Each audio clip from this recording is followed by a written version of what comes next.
Another big day in Parliament after Rishi Sunak suffered his biggest rebellion yesterday over his Rwanda plan. How much trouble is he in? This is Politics Live.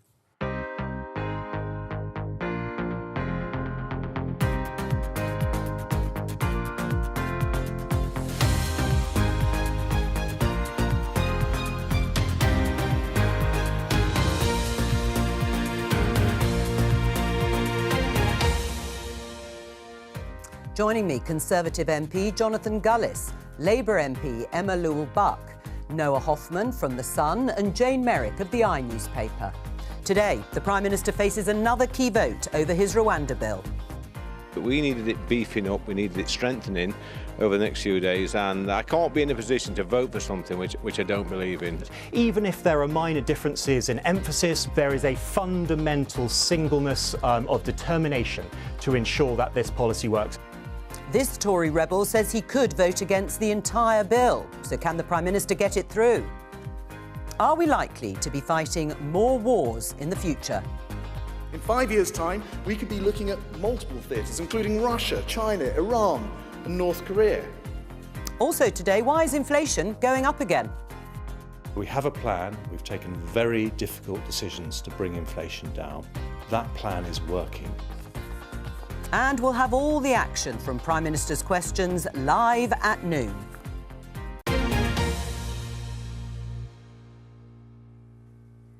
Let's start with the news on inflation. Show you this headline in the BBC. Tobacco and alcohol fuel surprise inflation rise. It's only a slight rise, but going in the wrong direction. Having dropped to 3.9% in November, it is at 4%. You heard the Chancellor, Jeremy Hunt, saying in the headlines that the plan is working. Is he right? I totally agree with the Chancellor. The plan is working. We've seen the fact that even with this very unfortunate uptick of 0.1%, that actually the Prime Minister still delivered on that important pledge to halve inflation.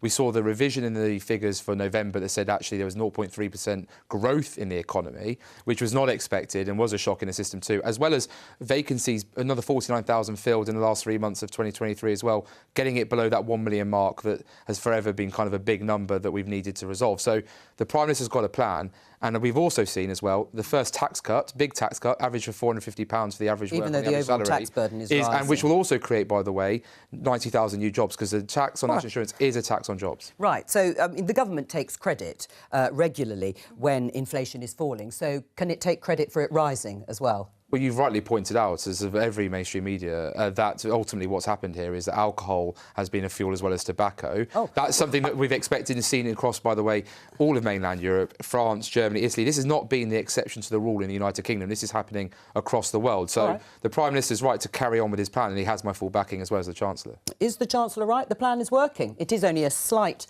rise, and all the forecasts, or many of them I should say, are pointing that actually the Bank of England will hit their 2% inflation target probably early this year. I think if you ask the average family and anyone in this country, they don't feel better off under this government. You know, this is on target to be the biggest tax rise in Parliament ever. The average family shop has gone up to about £110 per week. Cost of living crisis is not being handled properly. And, you know, quite frankly, this is all going back to Liz Truss's disastrous mini-budget that completely crashed the economy and took billions out of the economy. They are not doing well on this at all, no matter how they spin it. Emma, I understand the argument, the political line of attack that you want to take, but the reality is we had a global pandemic in which the country borrowed £400 billion, keeping people safe at home whilst they didn't have to work and paying 80% of their salary, as well as bailing out many small, medium-sized businesses and large ones like the ceramics sector, who were also then having to deal with the repercussions of that spending, which was inflation worldwide, and the war in Ukraine, which was particularly impacted on fuel, as well as wheat production, which has had an impact on food. People know that's the reality that's faced them. I certainly... It's always someone else's fault, though, isn't it, Jonathan? No, you know, it's always Vladimir Putin is to blame. Yes, he chose to invade Ukraine. No. You always go to someone else to blame for these things. We didn't have our own energy security. We were more susceptible to the shocks from the war in Ukraine in terms of energy. And our economy before COVID was already in a mess. We had low growth and low productivity. Record on nuclear power, for example, which is energy security. All right, well, that's taking us off into a slightly different direction. Let's go back to the core question, which is the plan working when inflation has had a slight uptick?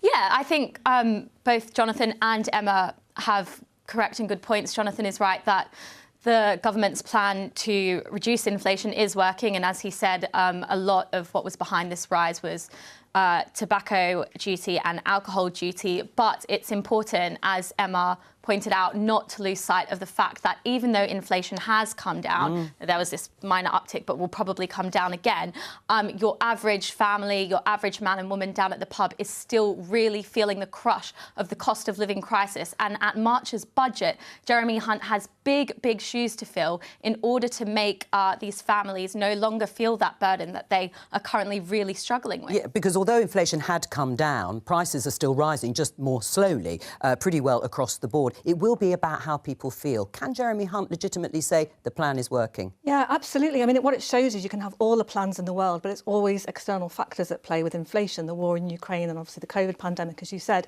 What we've now got is a crisis in the Red Sea. Is that going to have an impact on food prices that could be trickling down? I mean, there will be a lot of concern, especially for mortgage holders this year whose deals are up.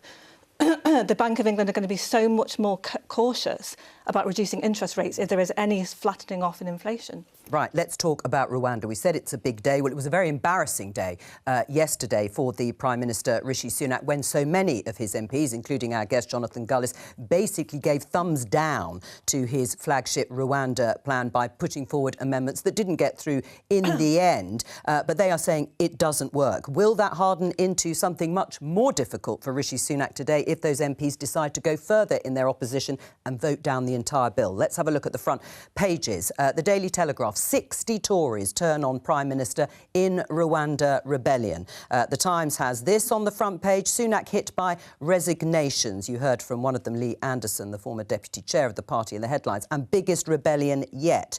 In the Financial Times, the headline, Sunak suffers heavy blow as Tory Rwanda revolt swells. And finally, in the Mail, or on the front page of the Mail, now will 60 Tory rebels sink Prime Minister's boat bill tonight? Jonathan Gullis, is that what you're going to do? Sink the bill and vote it down if it remains unamended?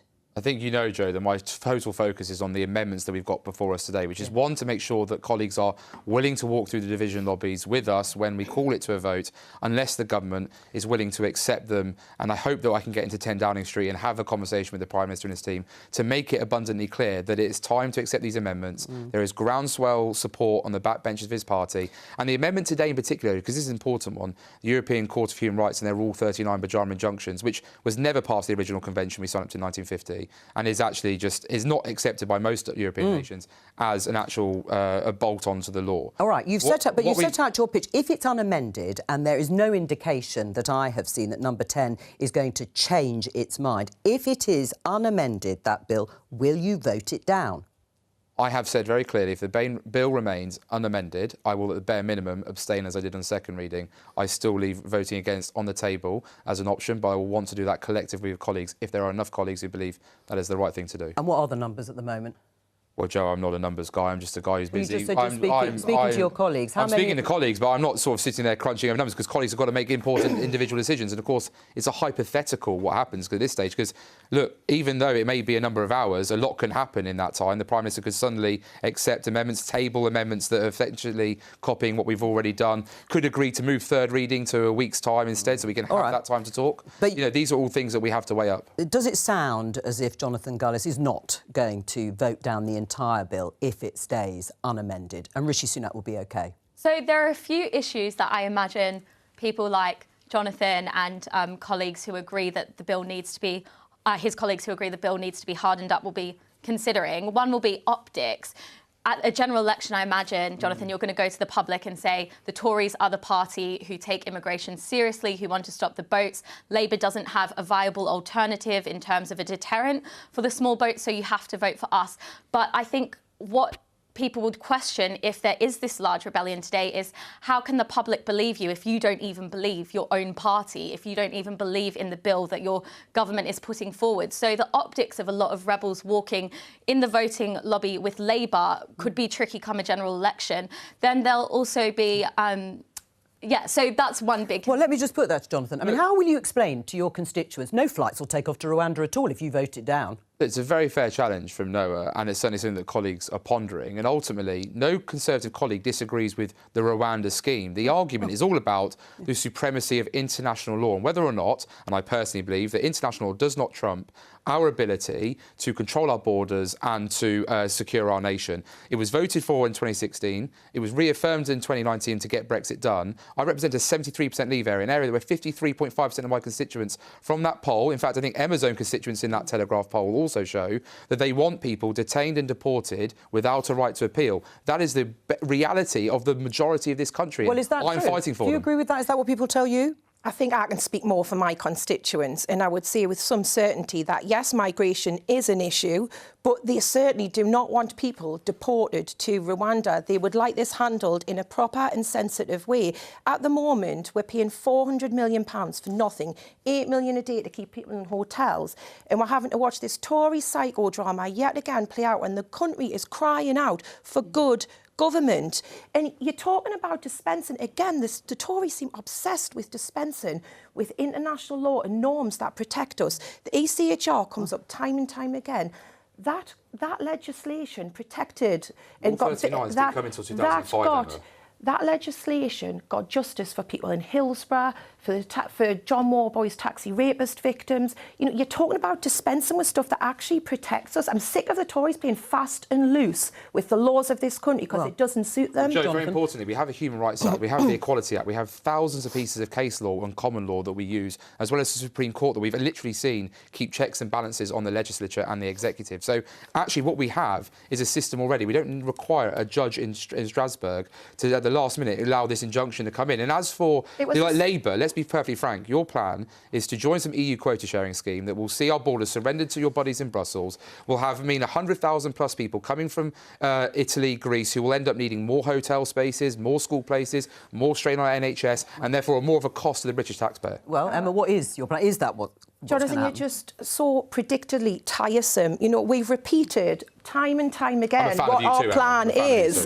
You know, we've said we'd hire more caseworkers to make sure that claims were dealt with swiftly and the government is doing that already. They haven't done it quickly enough and they haven't hired enough. We said we'd create a new cross-border police unit. That's happening we already said as well. we'd redesign resettlement schemes. And there's also, you know, something that I'm in favour of is looking at dealing with people's claims outside before they come here, because there are no safe routes to the UK at the moment. So offshoring asylum claims, which is something Labour are looking at. Is that what you're in favour of? Well, there's been rumours. I think we should be looking at it, definitely. Right. So, by the way, if that happens, one of the rumours was that it would happen in Turkey. There are 3.6 million asylum seekers sitting in Turkey. Are we going to have the British Embassy have a queue of 3.6 million people? And if Labour's going to speed up processing, well, you're saying it's potentially Labour policy. No, and by the way, if Labour is interested in speeding up processing, are you going to accept at the current rate of 70%, when France is accepting around 20%? Because that means you've got a 70% chance of being approved to come here, which is only going to encourage smugglers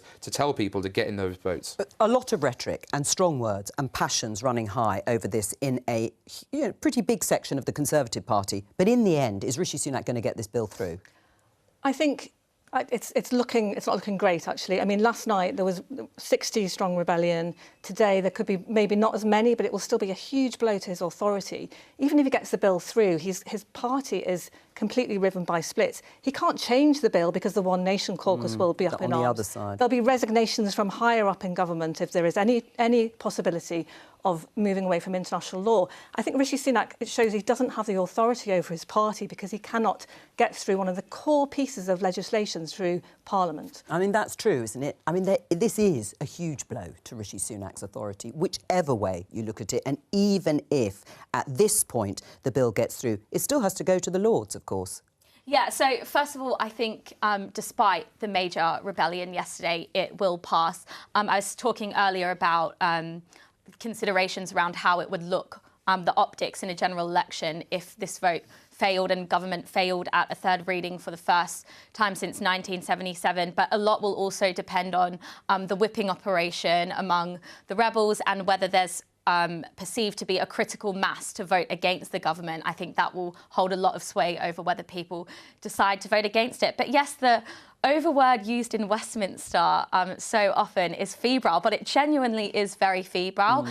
There's also a lot of apathy among MPs as well. They are very bored of a lot of the drama, a lot of the infighting. Parties at war with each other don't win elections. Emma, we saw that with Jeremy Corbyn when Labour was absolutely, shattered in the 2019 election. And now the Tories are taking their turn doing that. Do you take any responsibility for that? You were told by the campaign coordinator, you and your colleagues, Isaac Levido, that divided parties fail. I've got tremendous respect for Isaac and look forward to working for him throughout the course of the year. And of course I take responsibility. This is a very serious decision I'm to make and other colleagues are to make, and I totally understand the political ramifications potentially of that, and that weighs heavily. But I've also got a situation where we've done now 2 bits of legislation that have yet to actually get a plane to Rwanda. This is now the 3rd attempt. That'll be 3 bills in 3 years. As Robert Jenrick rightly said, it's normally 3 strikes and you're out. And I'd rather the public had legislation that's going to work than actually deliver on that Rwanda policy, rather than claim it's going to and then watch us backed up in the courts again and again. And then finally, that would be the nail in the coffin for me in my seat of Stoke-on-Trent North. Right. One of the considerations the government is looking at is amending the Civil Service Code. We can see, by the way, Rishi Sunak leaving number 10 Downing Street, heading to the Commons ahead of Prime Minister's questions in just under half an hour's time. And it will be a pretty high volume PMQs, I should think, with all this going on behind him. Never mind the Labour leader, Keir Starmer, across the dispatch box. The Civil Service Code would be amended in order to ignore these Rule 39, these Article 39 injunctions. Would that persuade you if that was toughened up? No, it doesn't go far enough, because the problem again is that we have a situation where the civil service may well be told to do that. Will they actually do it is another question. Right, well, they won't, then because by the looks of it, the HuffPost here, exclusive Civil Service Union boss condemns plan to order his members to ignore ECHR rulings. Well, that's hardly surprising. Well, it's hardly surprising. And also, by the way, we have another issue, which is the Attorney General wrote a letter with the former Solicitor General, who's now the Minister for Illegal Migration, that said ignoring Rule 39s is a breach of international law. And does that not worry you? Well, because I don't believe Rule 39s are international law and we shouldn't be treating them. France literally took a suspected terrorist back to Uzbekistan, despite Strasbourg saying they shouldn't do, because they were saying our security as a nation is more important than some pyjama injunction that was created in 2005 and not in the 1951 convention. Well, isn't that a problem, though, that Rishi Sunak is promising things he can't really deliver? Yeah, it doesn't look credible, actually. This is, if he's not going to be on the face of the bill and it's not going to be tough enough for you, then it sounds like he's grasping at straws. And obviously the civil service, there's no way that the civil service would go for anything like turning away from international law. So it just doesn't feel credible to me. And I think he's probably panicking because he can't reconcile the 2 wings of the party. And the policy itself is problematic. The UK has taken in more Rwandan asylum seekers in the last 2 years than sent refugees to Rwanda. So it's just not credible. And I think there's that whole concept of offshoring. If Labour are looking at it, that's going to be a whole new problem as well, because how are you going to find a country that will be enough of a deterrent but will also be able to strike a deal to be able to take asylum seekers? It just doesn't seem credible at all. Emma? I think that's a fair point, and that's why it's something that I'm saying we should be looking at. I'm not saying it's, So you don't really have a plan either, do you? Well, the party is, we're drawing up our plans in advance of a general election, but at the minute we're quite certain that this plan isn't going to work. And I think the reality of what's going to happen today is that they're not going to vote it down, because they know that would be the end of Rishi Sunak in a general election. None of them have got the guts to go to the electorate. None of you have got the guts. In a way, why can't you just say what you're going to do? What are you waiting for? You've got to have friends to go through the lobby with Labour in order to sort of bolster your confidence? Or is this a sort of moment of principle? Well, Jo, you saw us work as a collective group at second reading. This is different. And I think this is important. As for going to the country, believe me, I'm very much looking forward to going to the country when it comes, because I've got a great track record of actually delivering after 70 years of neglect and failure under Labour, and now a local authority that's seemingly not willing to stand up to the union baron bosses of GMB and actually reform our terms and conditions, and instead want to bankrupt potentially the local authority, which is absolutely terrifying. We're coming on to councils in just a moment. You mentioned meeting number 10. Is that fantasy or a probability today? I hope it will happen. I've not had an invitation yet, but who knows? Maybe as we're sat here, Jo, the phone maybe, even though it's on silent, may be ringing now. So I will head over to the chamber, and I will at the end of this, and I will knock on the PM's door, and if he's still there, we'll have a chat. It's not likely, is it? No, to be fair, the government Downing Street is trying to engage with the rebels. Right. Simon Hart is trying to engage with the rebels. But I think they've really just hit a stage where neither will concede. Although Michael Tomlinson, the illegal migration minister, will be up at the dispatch box later this afternoon to deliver a plea to the rebels, to promise them that everything they want written into the legislation will be delivered without being written into the legislation.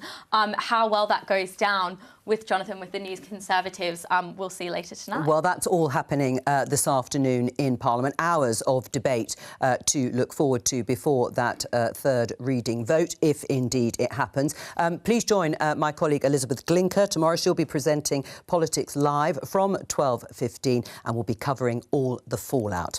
Let's talk about war, another cheery issue, because Grant Shapps, the Defence Secretary, earlier in the week gave a speech and said this. The peace dividend is over. In 5 years' time, we could be looking at multiple theatres, including Russia, China, Iran and North Korea. Ask yourself, looking at today's conflicts across the world, is it more likely that that number grows or reduces? I suspect we all know the answer. It's likely to grow. Well, that was Grant Shapps. What did you make of that speech, Jonathan? Well, I thought it was honest. You know, let's be frank, I don't think the world has felt more on the brink of war than we've seen probably in the last 100 years. And right. Actually, I know we've been talking about a divided Parliament. What's really refreshing is how united Parliament across the political divide is with Ukraine, with the obviously action as well against the Houthis in Yemen, and supporting Israel in their right to self-defence. I think there is a lot of positives here that are going forward, and actually that sends a very strong message to the rest of the world that we are going to stand up and defend our allies against these dictators who simply don't care about people's freedom or people's lives. Are you united? The Labour Party united? Certainly the leadership is, in terms of the action recently taking against Houthi targets in Yemen. Yeah, absolutely. We've been very clear. You know, I think there's a high percentage of international trade goes through those routes. So we need to protect that, and we need to protect our people who are on those ships. I think when it comes to Grant Shapps, though, I'm not entirely sure he's the right fit for Defence Secretary. He's right, you know, we live in a more contested and volatile world, but he's quite a PR man. And I would like a Defence Secretary who was a bit less sure and a bit more serious about some of these issues. And, you know, good defence is about promoting peace and prosperity around the world and using diplomacy. And the other angle of good defence is making sure that if we do go to war and need to defend ourselves, we have the right kit and the right people. And right now, there's a 17 billion hole in the defence plans and there isn't enough troops. Is Labour going to fill that black hole? We've said quite clearly that we would do a strategic defence review straight away when we get into power within our first year. What do you make of what you just heard from Emma about Grant Shapps not being a good fit for defence, too much of a PR man?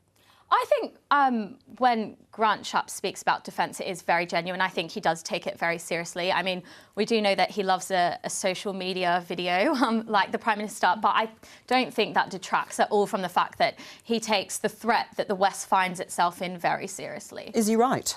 Yeah, I think that's right, actually. I mean, he may have, you know, a PR background, but it's the substance of what he's saying is really important. And he is right that there are these sort of threats on the horizon. I mean, I think kind of Iran has been underestimated by the West for too long. And I think them showing increasing signs of aggression in the Middle East is very concerning. I mean, it's one thing for the UK to respond in self-defence against attacks by Houthi rebels. But what happens when there is any more encroachment? I think David Cameron, with his history in Syria and Libya, will be very concerned about being dragged into any other escalation. So what is the West going to do about Iran?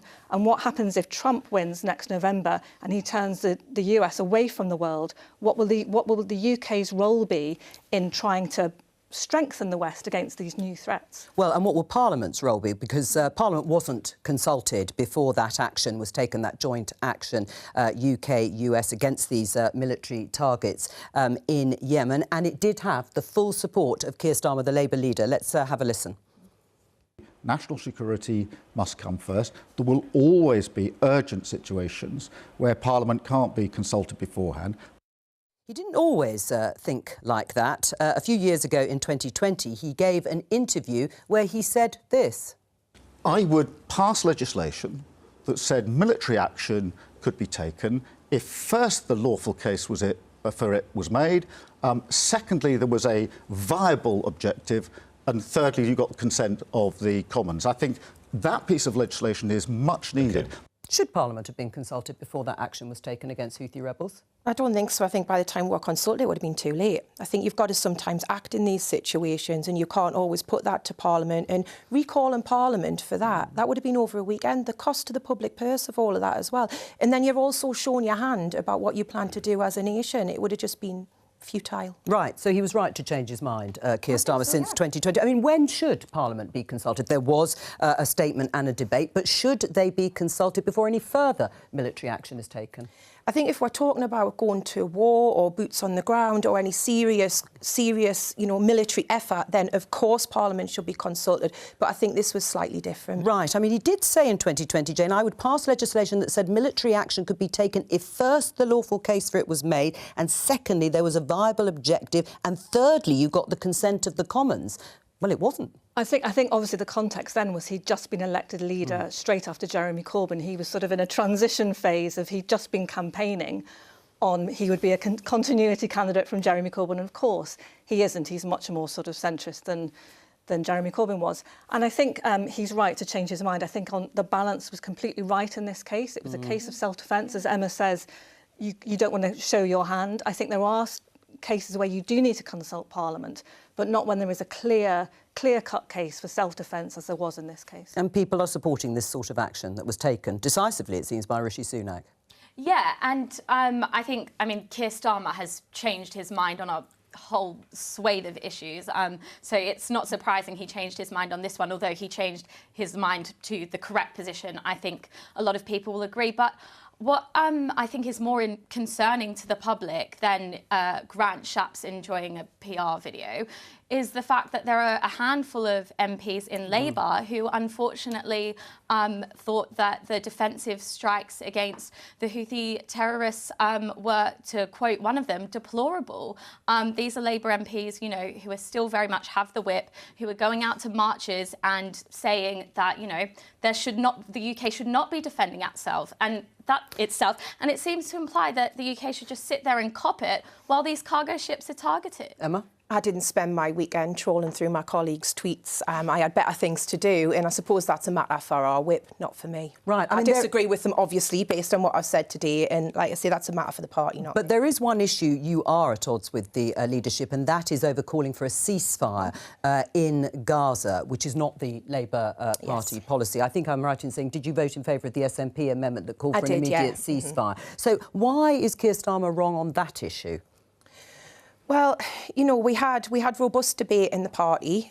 Keir had his position, and some of us held a different position. And, that's all been played out in the press. I've put out a statement very clearly stating why I voted the way I did. And I think on issues like this, sometimes you are going to have difficulty. It is going to be hard for party leaders to unite the party behind a particular stance.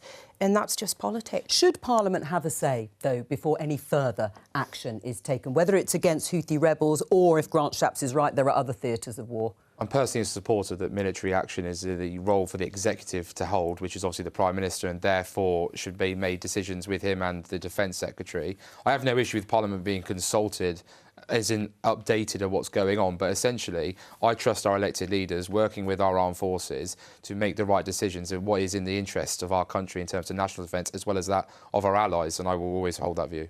Let's talk about councils and show you this headline. BBC News: Council needs exceptional financial support. This is Middlesbrough Council. It's the latest local authority to be staring down the barrel of financial difficulty, and there is a crucial meeting today. Council officers are meeting to decide if they need to ask central government for emergency funding. Now, if they aren't able to set a balanced budget for this year and next, they will join the list of councils who have applied for a bankruptcy notice, a 114. Emma, Ben Houchen, who is the Tees Valley Mayor, Conservative, and Simon Clarke, the local MP, also a Conservative, say the government needs to send the commissioners in to sort out Middlesbrough, run by Labour, council. What do you make of that? I mean, councils are in this mess because of underfunding. They've been cut since 2010 by 27%. Before 2010, only one council was in financial difficulty. There's tons of them now. Nearly 90% of them are struggling.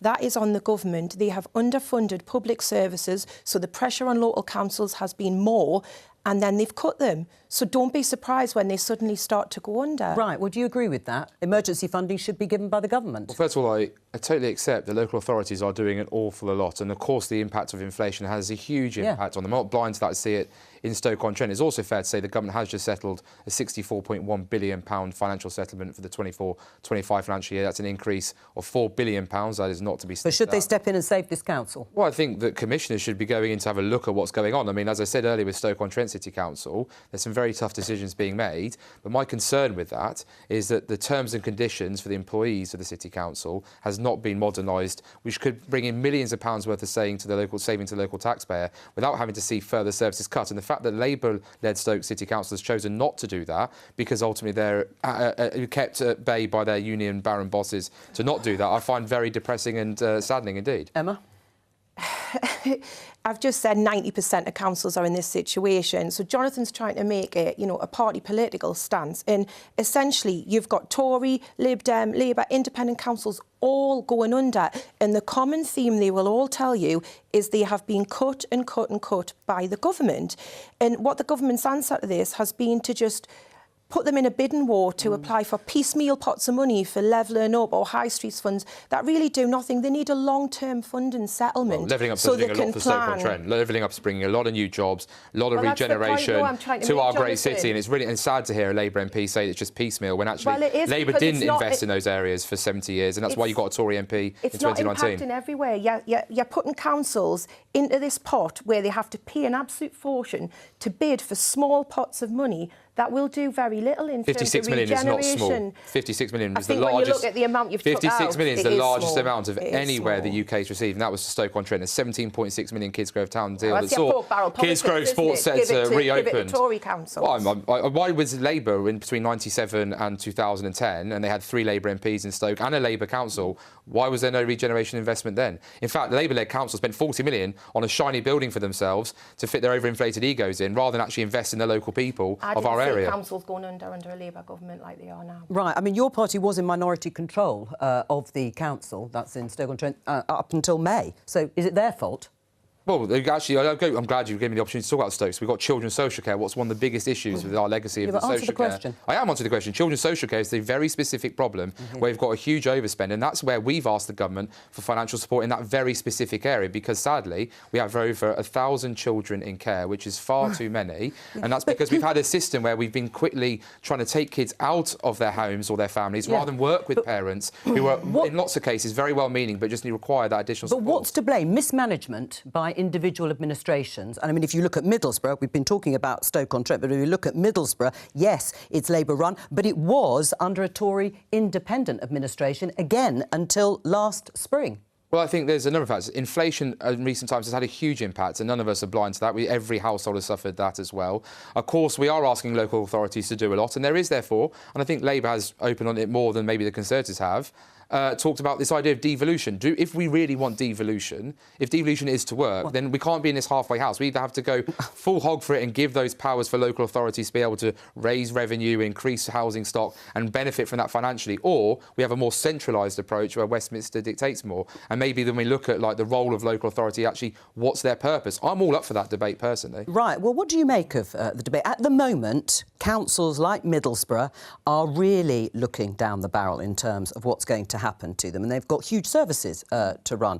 We obviously know the story of Birmingham, the biggest council in the UK and Europe, also going bust. Who and what is at fault here? Is it central government funding or is it mismanagement? I think there are cases of mismanagement in individual cases, but the structural problem is years of austerity, years of budget cuts, as Emma says, from the government. And not only that, they changed the way that councils are funding. So from a 4-year settlement where councils could plan ahead, they wouldn't be as vulnerable to inflation changes as they are, to a 1-year settlement, which leads to less stability in local government funding. And I think that is a problem. And then thirdly, social care is a problem that is one of the biggest problems that this country faces, and we never hear politicians talk about it from both sides. You never hear politicians discuss social care. We need a long-term strategy to tackle that problem, which councils are having to fund and are having to make budget cuts elsewhere to pay for that major problem. Do you want to respond just before I come to you, Noah? I think Jane made some very fair points in that aspect there. I mean, like I say, with children's social care in particular, Stoke is our problem. But I think when you add in adult social care, about 60 to 70% of our entire council budget goes on that alone. So what would be the solution? What would be the solution? Well, I certainly agree about the longer-term funding settlements. I really do think that from central government. Well, I think when we do funding settlement agreements, we should always go longer term. One of the things I was most proud of actually recently, and I lobbied for when I was in my short time as a minister, was the PE and sports premium. Rather than being 1 year. And has austerity been at fault? Is that the reason that we're facing the situation with so many councils? The reason why the government made very tough decisions in 2010 to 2015, because we inherited a bill of £150 billion a year being spent more than what we actually had in the bank. That has an impact on inflation, has an impact on government debt costs and repayments, and means that the public, we have to be responsible with the country's finances. Right. I mean, would a Labour government fill that black hole? Would they stump up the cash that's needed, millions of pounds, to help these councils? We've said we'd look at long-term funding settlements for local councils. What does that mean? I mean, they need this money now. It goes back to the point that was made before by Jane, that, you know, we need to look at long-term funding settlements for local government, not piecemeal pots of money here, there and everywhere. So would you change back to 4 years from 1 year? I would like to see us do that, yeah. Right. I mean, your local authority... certainty, yeah. Your local authority, South Tyneside, is 9th on the list of councils that owe the most debt per resident, those most money, debt per resident, with £4,283 owed per person. What's gone wrong? So I suppose I've made no secret that I've had, you know, I've raised before problems with my local authority. The previous chief exec left overnight. The previous leader is now under police investigation, and I raised that repeatedly. So I think it goes back to sometimes there is a mismanagement point there as well, and I think our council now is dealing with the legacy of that. Noah? So firstly, I think it's important to reiterate that this issue with funding crosses Labour councils, Tory councils and Lib Dem You're councils.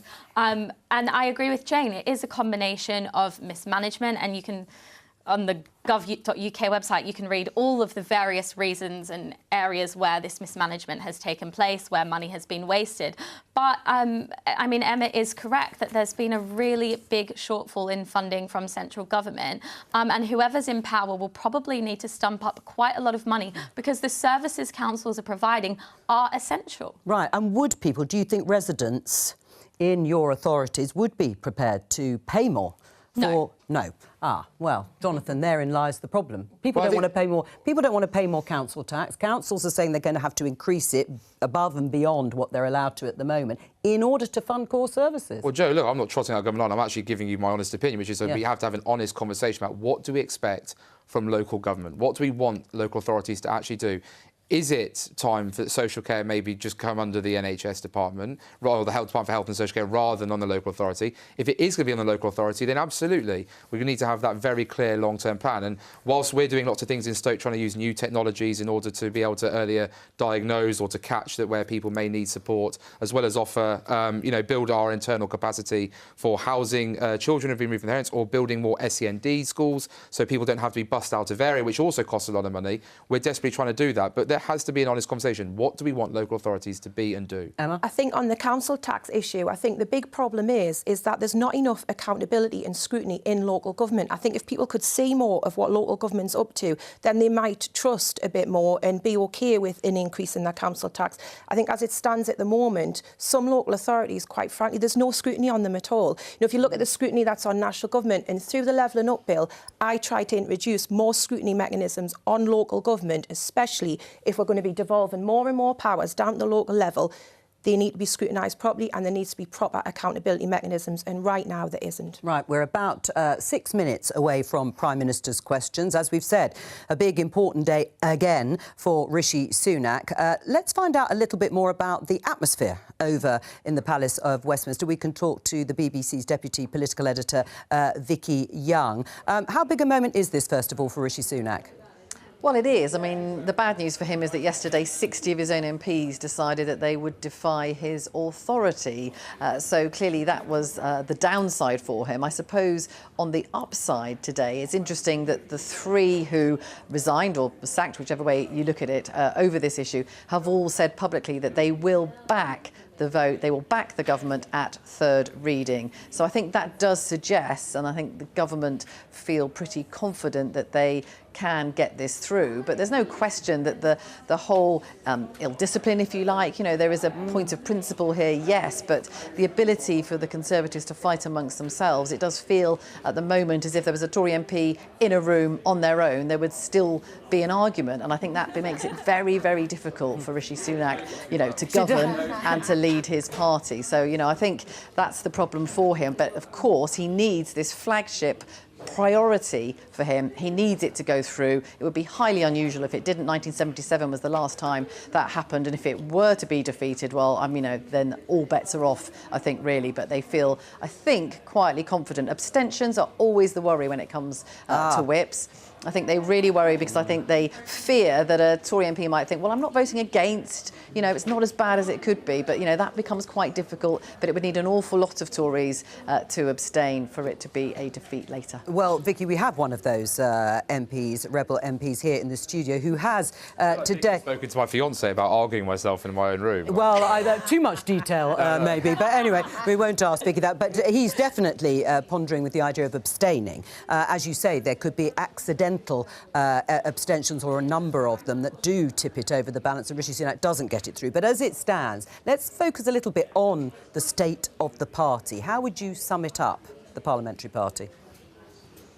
Well, look, it's a very unhappy place, isn't it? And it's not helped, of course, by these continual opinion polls suggesting not just a defeat for the Conservatives, but a huge defeat. And, you know, the fact that given that, and given the warnings from their own election guru that actually divided parties don't win, the fact that they're still not able to pull together, I think is, you know, would be deeply worrying for the Prime Minister. And, you know, when you talk privately to so many Tory MPs, they just feel they're going to lose the next election. And it's really hard to pull back from that. You know, once that sort of takes hold within a party, this idea that it's almost cyclical, that they've been in power too long, all of that, I think it makes it difficult to galvanise a party when a lot of MPs are either saying they're going to stand down or fear that they're going to lose. So, you know, we've seen this happen before. It makes it very difficult for a party to govern, and what Rishi Sunak does need to do is to have issues that pull his side together. And I think, you know, one of the things, of course, losing Lee Anderson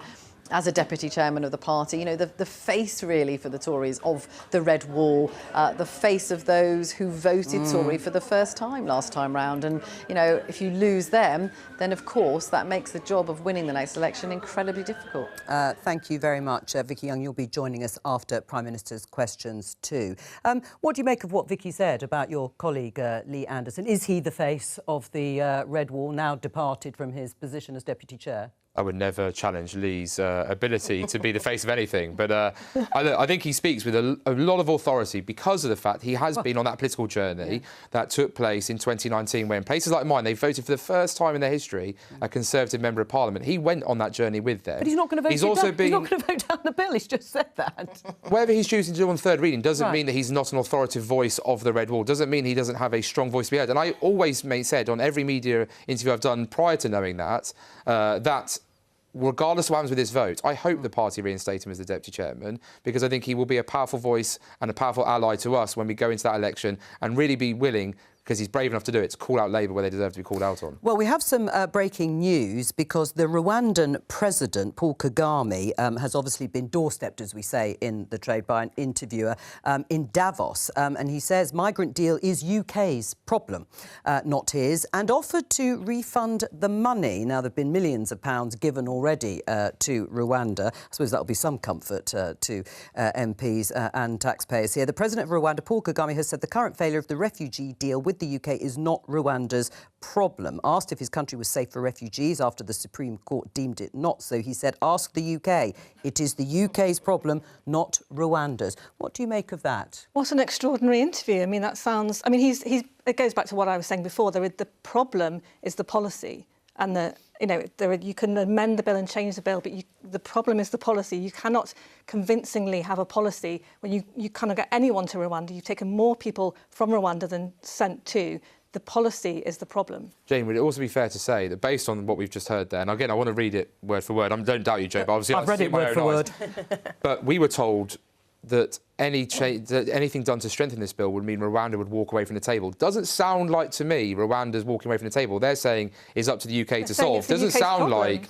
It says UK's problem. It didn't say that, like, it hasn't said I'm against strengthening it. It hasn't said that if you want to change it and make it better, I'm going to stop. He said, you sort it out amongst yourselves and then we'll crack on. Well, and the other bit, Noah asked why he was taking hundreds of millions of pounds, this is Paul Kagame, of UK taxpayers' money for nothing. He told the BBC's economics editor, Faisal Islam, that's who the interviewer is, it's my colleague, Faisal Islam, it is only going to be used if those people come. If they don't come, then we can return the money. Does that sound reassuring? It kind of sounds similar to the type of rhetoric that the Rwandan government have been giving sort of throughout the latter phase of this whole process. So they always stop short of pulling out of the deal altogether. But he is right that it is the UK's problem. And I think Rishi Sunak and Downing Street allies would argue that the rebels are making it more difficult to deal with the problem Paul Kagame speaks of. Sounds like Rwanda's as sick of the government as we are, quite frankly. I'm going to give you that joke, Emma. You've got me there. Well, she has got a point. It does sound a bit like that. I mean, an incoming... Well, look, Paul Kagame is obviously probably very upset on behalf of his nation, the fact that he's had Rwanda's name dragged through the mud, and very unfairly, in my opinion, because I think it's a perfectly safe country, and I look forward to working with him and the government in order to get a deal. Why is the UK taking asylum seekers from Rwanda? It's a perfectly safe country. I don't know individual cases, Jane. I'd have to... Obviously, that would be a GDPR breach for me to know. But if anyone comes from my constituency who's come from Rwanda and claims asylum, then I'll be able to understand that logic. But I would have to... I would not be able to know on individual cases. It looks as if Prime Minister's Questions is about to start. The Speaker, Lindsay Hoyle, obviously reading out some notices. Let's go into the chamber. Please, Mr. Speaker. Prime Minister.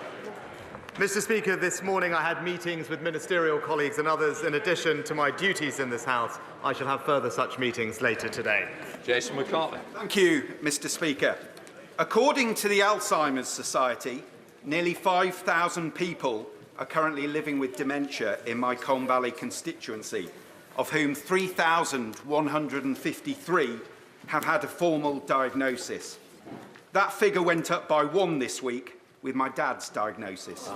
My dad is my constituent.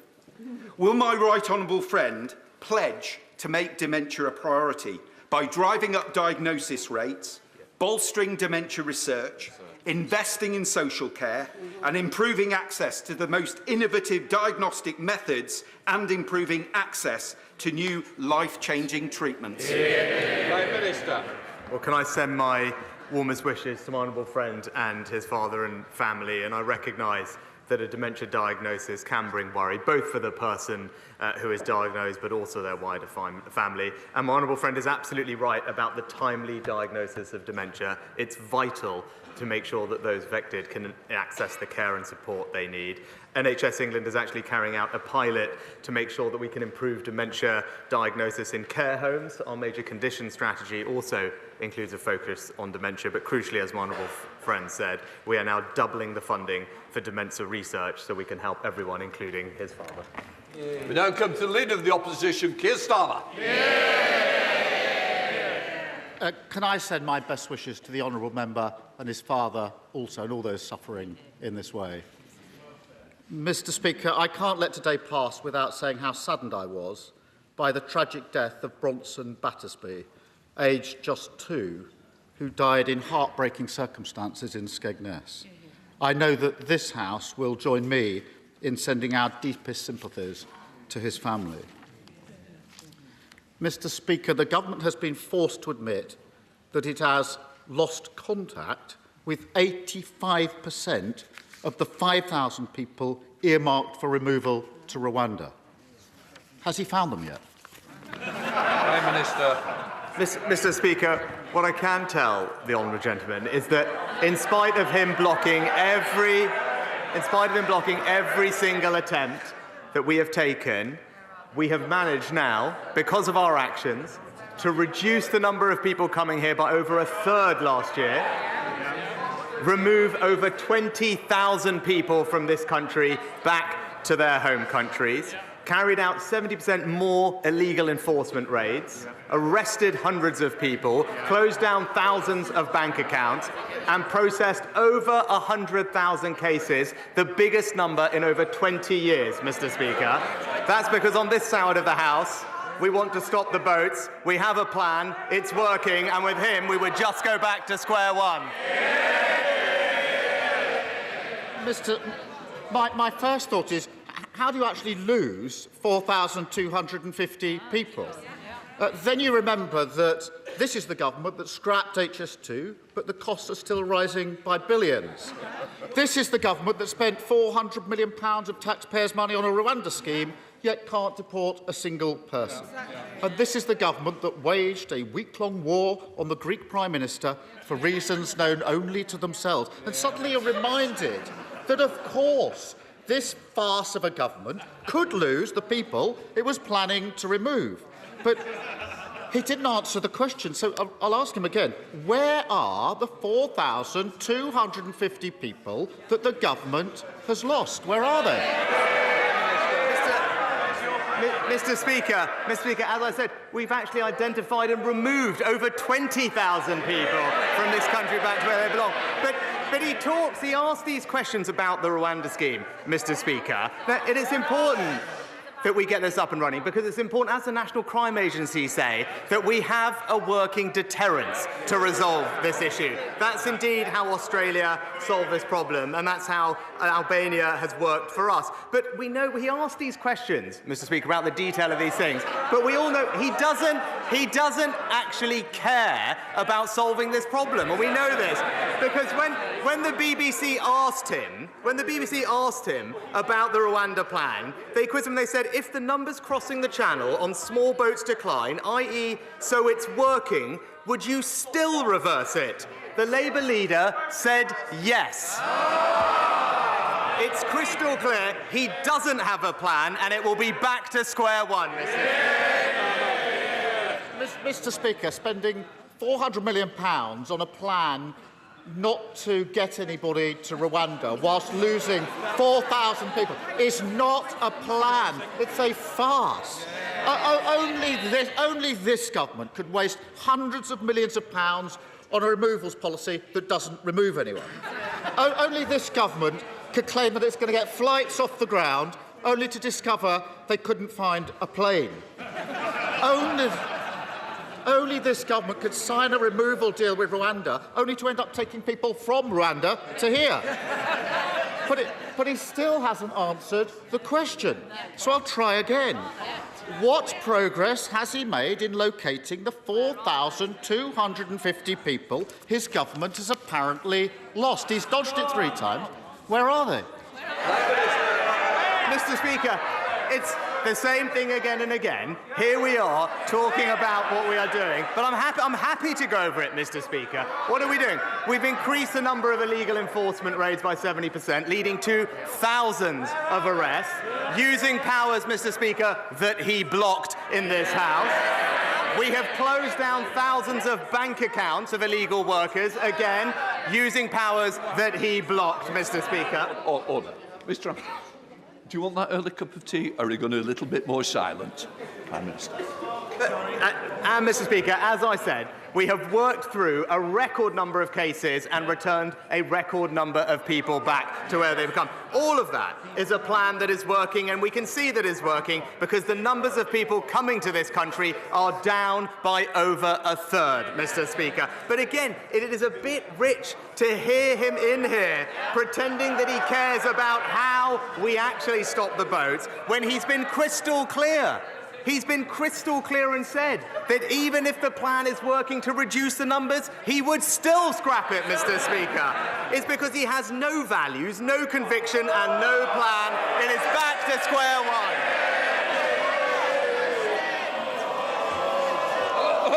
No. He hasn't got a clue where they are, has he? I can tell you one place they aren't, and that's Rwanda. Because The only people who sent to Rwanda is cabinet ministers. And for all the word, the ridiculous thing is, we know the Prime Minister himself doesn't even believe in this Rwanda gimmick. He had to be talked out of scrapping the whole thing. He didn't want to fund it. He didn't think it would work.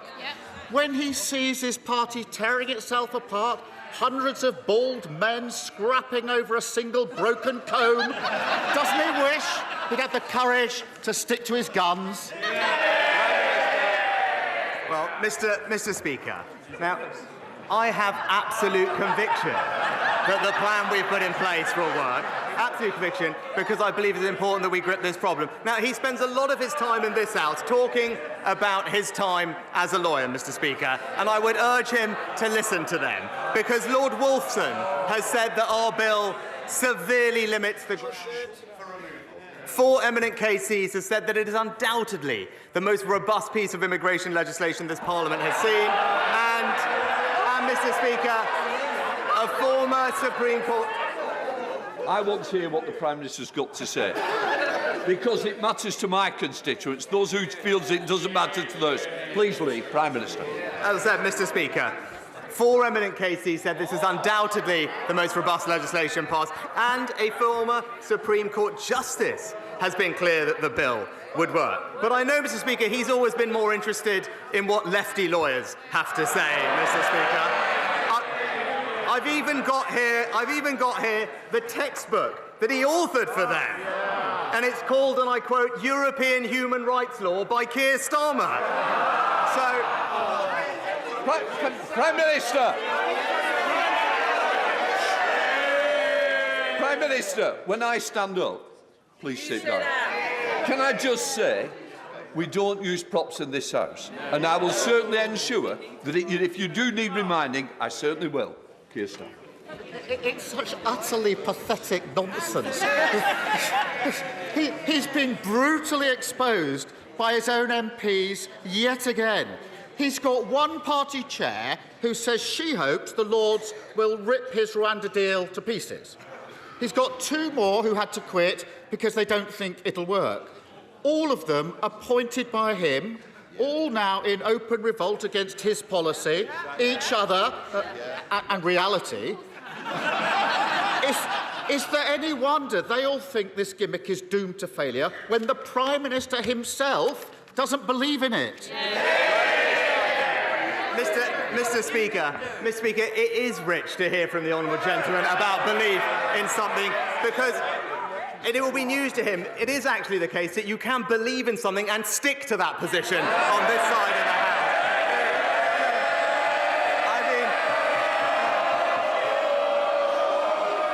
I will say to this side. Oh, hello. Somebody's jumping in from over. Can I just say it's very important. It's an important day. People want to know what's going on. So I want my constituents, just like yours, to hear what the Prime Minister's got to say. Prime Minister. Just this week, Mr. Speaker, we had another example of the honourable gentleman doing one thing, saying another, because this week he backed the Home Secretary in banning the terrorist group Hizb ut-Tahrir, despite him personally using the European Court of Human Rights to try and stop them being banned.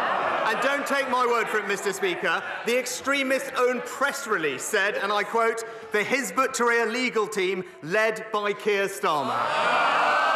Now, I know he doesn't like talking about them because they've been a client, but when I see a group chanting jihad on our streets, I ban them, he invoices them.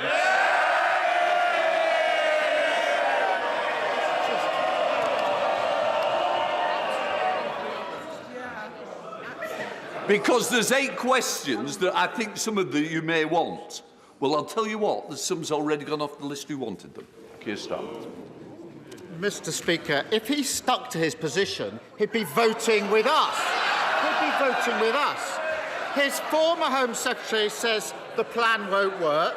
His current Home Secretary calls it batshit. His former Immigration Minister doesn't back his plan. Even the Prime Minister himself doesn't believe in it. And last week, another of his MPs said the Tories should admit that things have got worse since they came to office, that after 14 years they've left Britain less united, the country is a sadder place. If the Prime Minister can't even persuade his own MPs that it's worth supporting him, if he himself doesn't even believe in his own policies, why on earth should anyone else think differently? Mr. Speaker, another week when it's crystal clear the honourable gentleman doesn't believe in anything and he doesn't have a plan.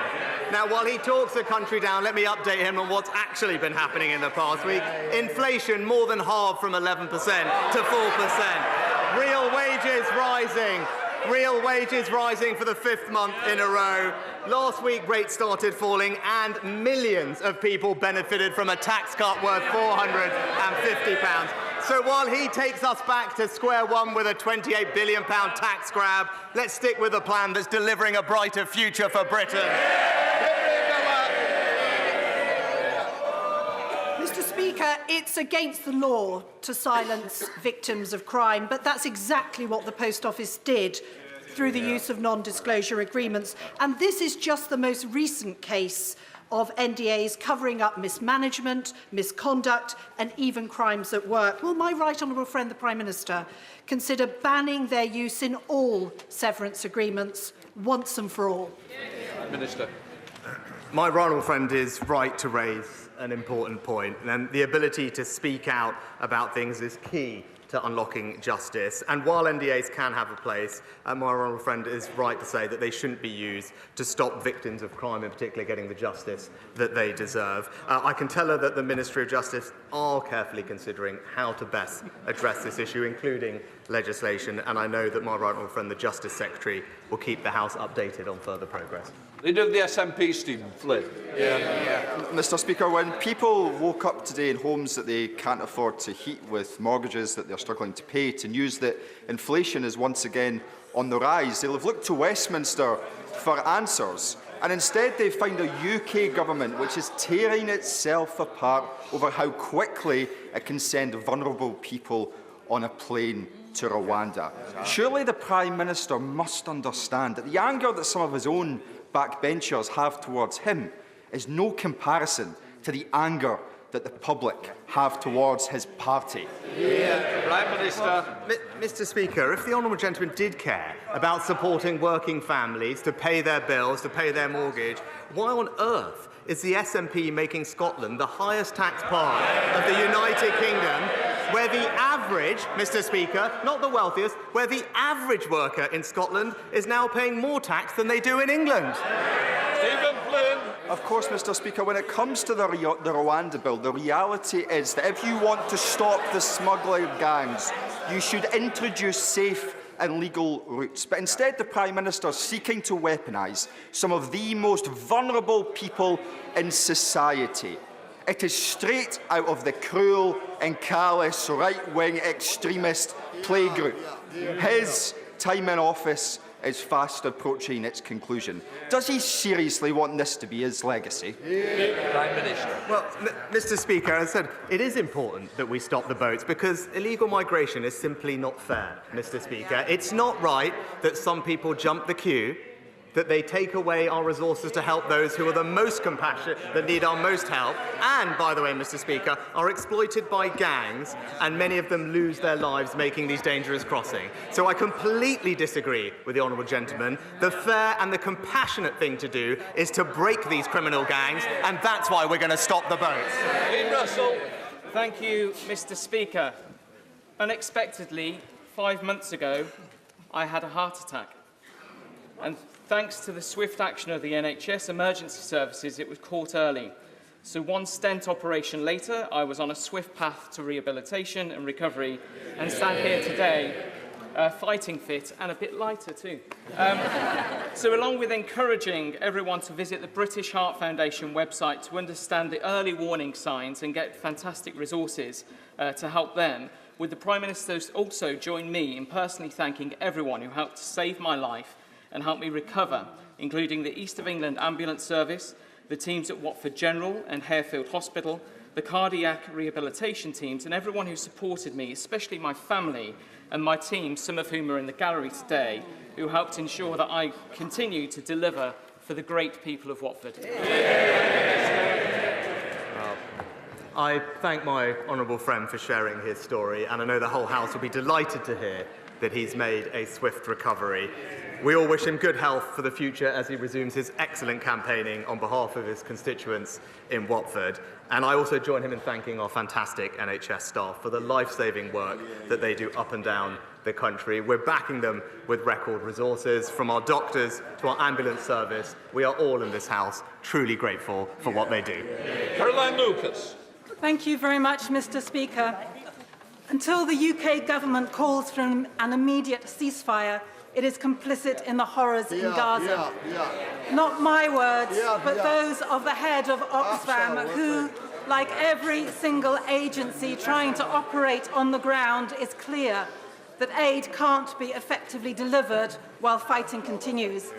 More UK aid is, of course, welcome, but even when it does get through, it can result in what one Palestinian aid worker calls bombing us on full stomachs. 24,000 people have already been killed. So can he tell us what will it take for him to back a permanent bilateral ceasefire? Mr. Speaker, of course, we want to see a peaceful resolution to this conflict as soon as possible. A sustainable, permanent ceasefire with an end to the destruction, fighting and loss of life, release of hostages and no resumption of hostilities would, of course, be the best way forward. But in order to achieve that, a number of things need to happen. Hamas would have to agree to release all the hostages. Hamas would no longer have to be in charge of Gaza, and the threat of more rocket attacks from Hamas into Israel would have to end. And the Palestinian Authority, boosted with assistance, would need to return to Gaza in order to provide governance and aid. That is the sustainable ceasefire that we will work very hard to bring about. Nick Fletcher. Thank you, Mr. Speaker. Mr. Speaker, today I was unsure whether to raise a national issue, such as the desperate need for a Minister for Men, or a local issue, such as Doncaster's need for a new hospital or Edlington for a new leisure centre. But I thought the best thing I could do is ask the Prime Minister to come and have a tour of Doncaster. And while I'm showing him around my hometown, I can press the need for a Minister for Men, I can show him the site for a new hospital, and I can introduce him to the people of Edlington so he can discuss their new leisure centre. So will the Prime Minister accept my invitation? Well, thanks to my honourable friend's fantastic campaigning on behalf of his constituents.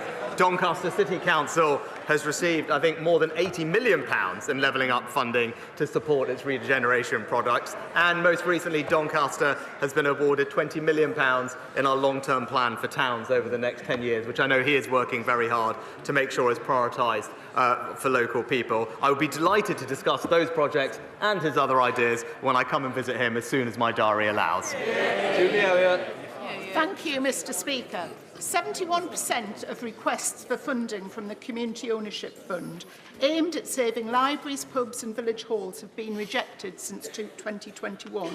It pits communities against each other and does nothing to address the underlying causes that have led to the loss of these much-loved assets. When will the government offer more than a simple sticking plaster for our towns, high streets and communities? Prime Minister. Well, Mr. Speaker, I set up the Community Ownership Fund when I was Chancellor, and it is doing fantastic work, funding hundreds of projects across the country, including, I believe, one in the Honourable Lady's own constituency, the Back on the Map scheme.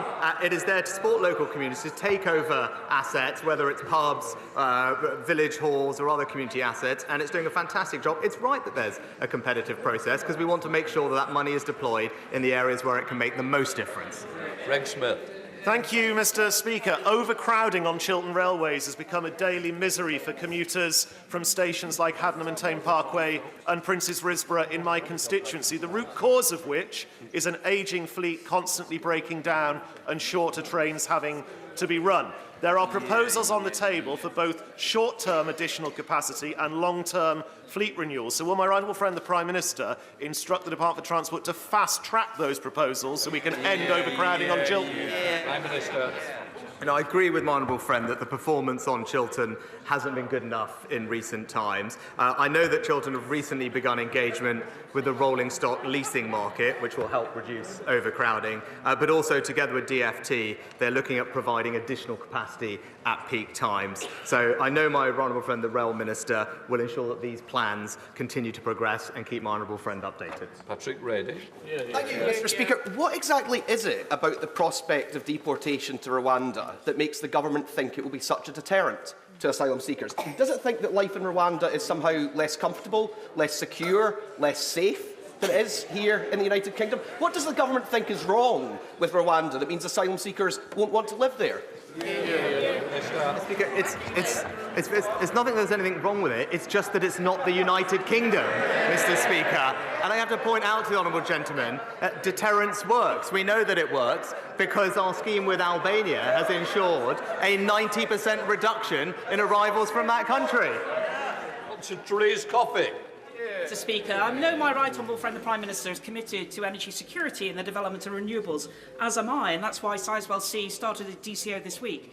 However, there are plenty of other developments which are happening on greenfield sites where CPOs are planned to be used by National Grid to plough up farming fields used for food but also tree production as well, when there are brownfield sites already available connected to the network. National Grid is refusing to publish its study of Bradwell and why they deem it would not be suitable for this connection of offshore wind farms and interconnectors. Will he meet with me to discuss this and other East Anglian MPs and also to use the powers of his office to get that study published? As my honourable friend will know, that planning applications for new infrastructure are managed independently, so I can't comment on specific cases, but I do agree with her that it's important to listen to the views of local communities like those that she represents across Suffolk and East Anglia. I know my honourable friend for Aberdeenshire West was visiting her area recently to mark the commencement of the project at Sizewell C, and I can assure her that relevant ministers will continue to pay close attention to her concerns. Stevens. Thank you, Mr. Speaker. The Leader of the House last week correctly described the contaminated blood scandal as on another level compared to other scandals. Now that Sir Brian Langstaff has announced today the publication of the final report of the infected blood inquiry, he reminds us, Mr. Speaker, that his principal recommendation remains that a compensation scheme should be set up with urgency and that no one should be in any doubt about the serious nature of the failings over more than 6 decades that led to catastrophic loss of life and compounded suffering. Prime Minister, over 100 parliamentarians wrote to you this week, so can you tell us now when those affected will be paid compensation for their loss? Mr. Speaker, I'm acutely aware of the strength of feeling on this issue and indeed the suffering of all of those impacted by this dreadful scandal. I gave evidence to the inquiry last year, and as I said then, I recognise the suffering that thousands have experienced over decades. He will know that the Minister for the Cabinet Office updated Parliament on this towards the end of last year. He'll know it's a highly complex issue. Interim payments have been made in some cases, and we are committed, absolutely committed, to responding to the final report as quickly as possible following its publication. Robert Neal.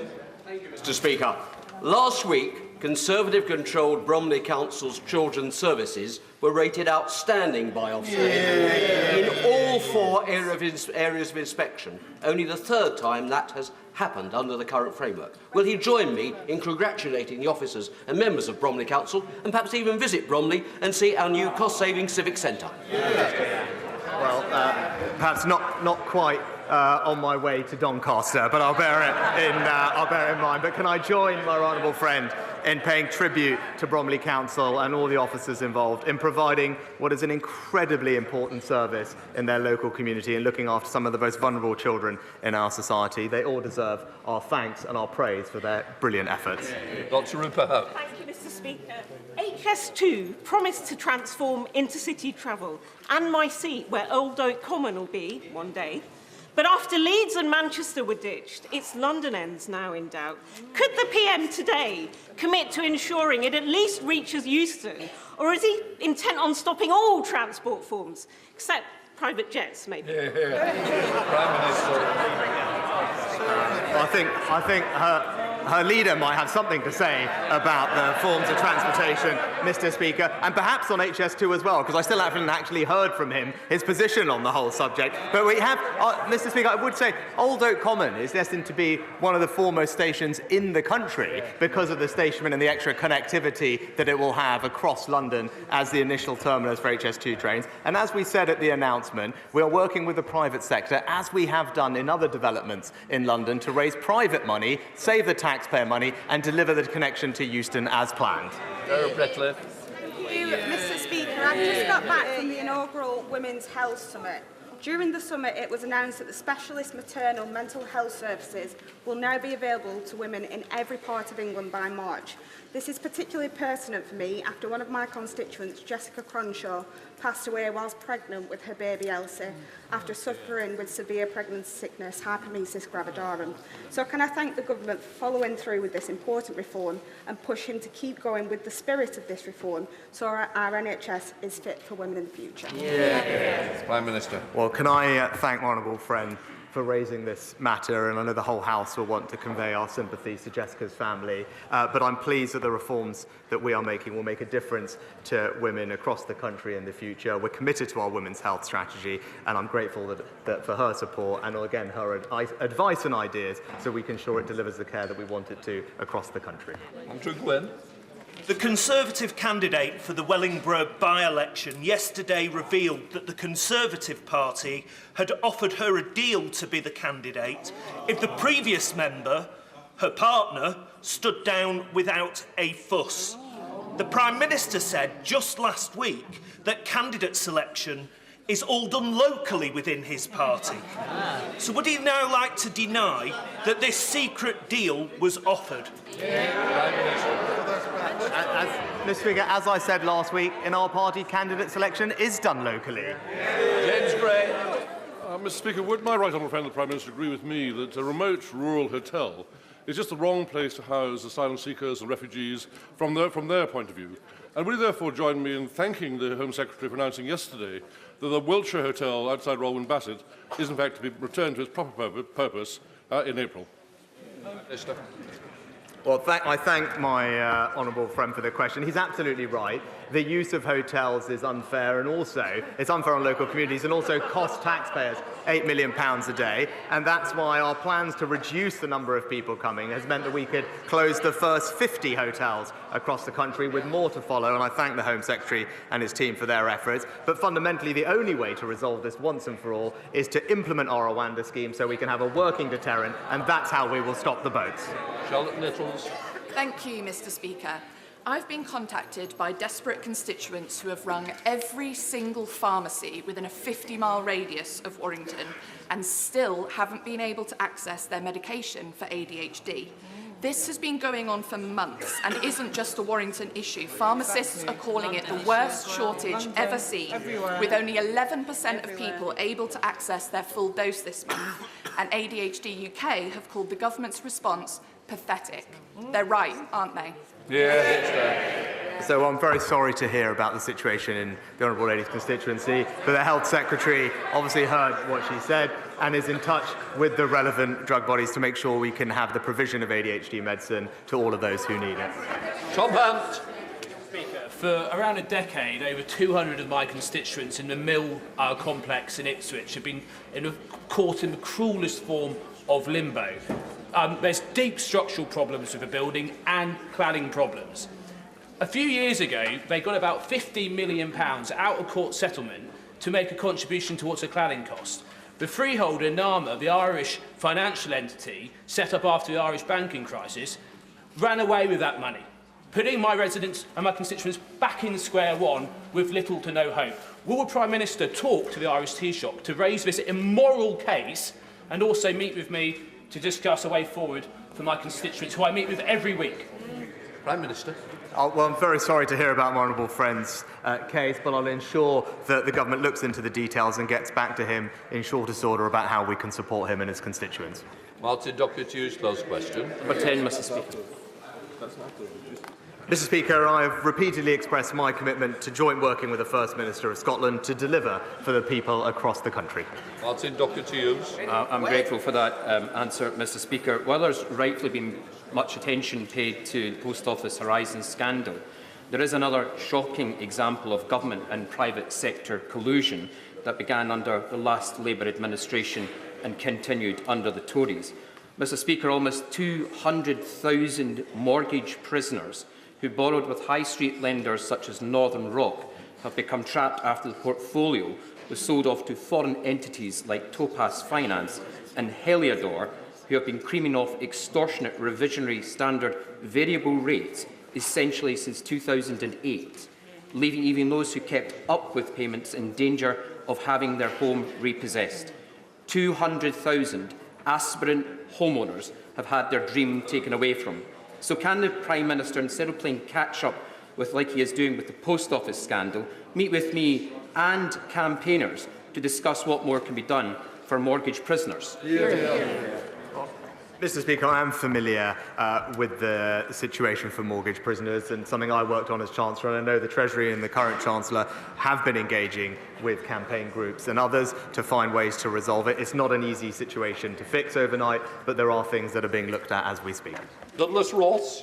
Mr. Speaker, yesterday the Scotch Whisky Association published a report looking at the economic impact of the sector, not just in Scotland but across the whole of the UK. Some of the highlights included that in 2022 they generated £7.1 billion in gross value added, £2.1 billion has been invested in capital projects between 2018 and 2022, and 41,000 jobs are supported by the sector in Scotland, including 1 in 9 in my Murray constituency.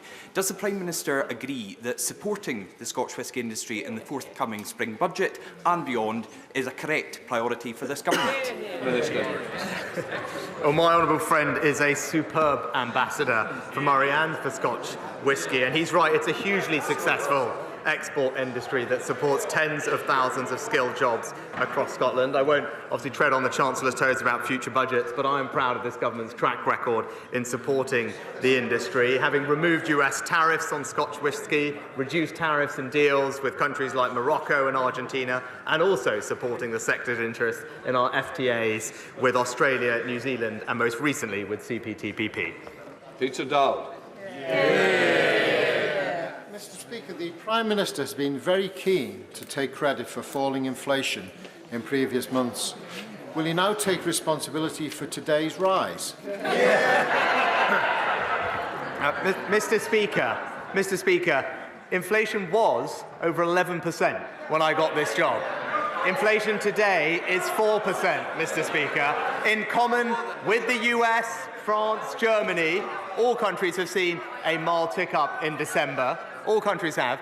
But the crucial thing is that inflation has been more than halved, delivered ahead of schedule, and that is having an enormous benefit to families up and down the country.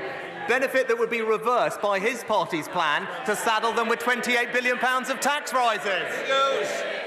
We're going to leave Prime Minister's questions there and welcome our guests for this part of the show. Of course, we'll be following developments. If anything important happens, we will bring it to you live. Our guests, Mark Spencer for the Government, Farming Minister, Liz Kendall for the Labour Party, the Shadow Work and Pension Secretary, and the BBC's Deputy Political Editor.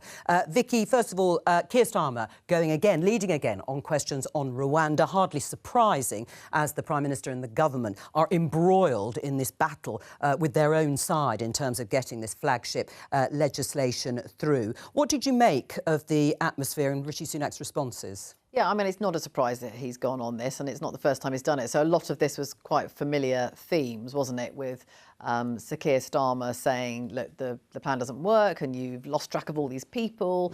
And I think the problem, because the Prime Minister's response is, well, look, we've got a plan, at least we're doing something about it and we are trying.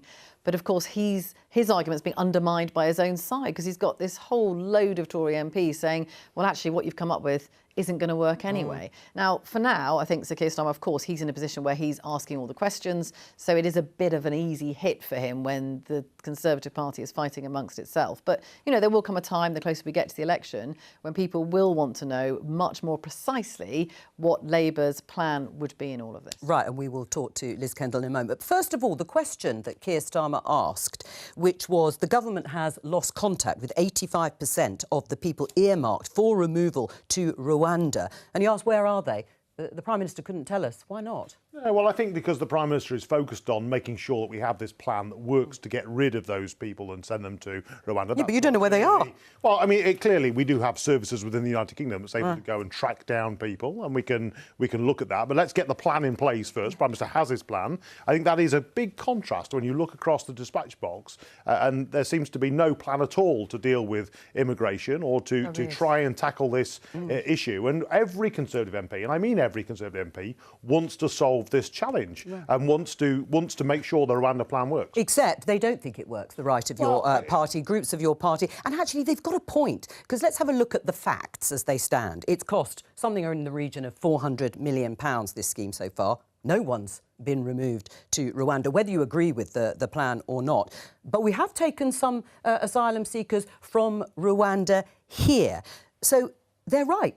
It isn't working now. Why would it work without being toughened up? So when you do look at those facts, the simple fact is the number of people coming across the channel is starting to reduce. The number of people certainly coming from Albania has reduced dramatically because we've driven that plan to return people to Albania. That proves that the system will work. If we can get the Rwanda plan to work, which is what the Prime Minister's bill is about this week, then that will also act as that strong deterrent. Right. Well, those are the facts on the other side. I mean, Mark Spencer is right, Liz. They've removed over 20,000 people who shouldn't be here. The National Crime Agency says that a national deterrent is critical and that the number of people coming down, as Mark has said, is down by a third. Those are also the facts. Look, it might be the new year, but we're seeing the same old divided Conservatives with a weak Prime Minister and an utterly hopeless plan that doesn't work.